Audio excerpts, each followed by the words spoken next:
कोल्हापूर शारदीय नवरात्र उत्सवाची उत्सुकता शिगेला पोहोचली आहे। यंदा अंबाबाई मंदिरात देवीचे दर्शन भक्तांना वेगळ्या रूपात घेता येणार आहे। देवी महात्म्यानुसार देवीच्या दशमहाविद्या स्वरूपांपैकी 9 दिवस वेगवेगळ्या महाविद्यांची पूजा बांधण्यात येणार असल्याची माहिती श्री पूजक मंडळाने दिली आहे।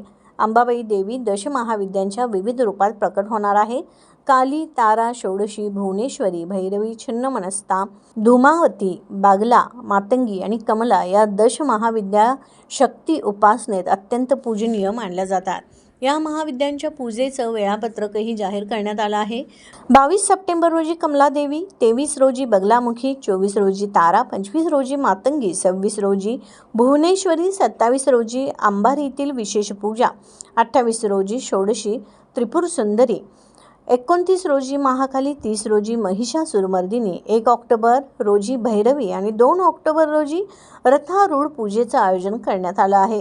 या पूजा आणि रूपदर्शनामुळे भक्तांना दशमहाविद्यांची महती जवळून अनुभवण्याची अनोखी संधी मिळणार आहे।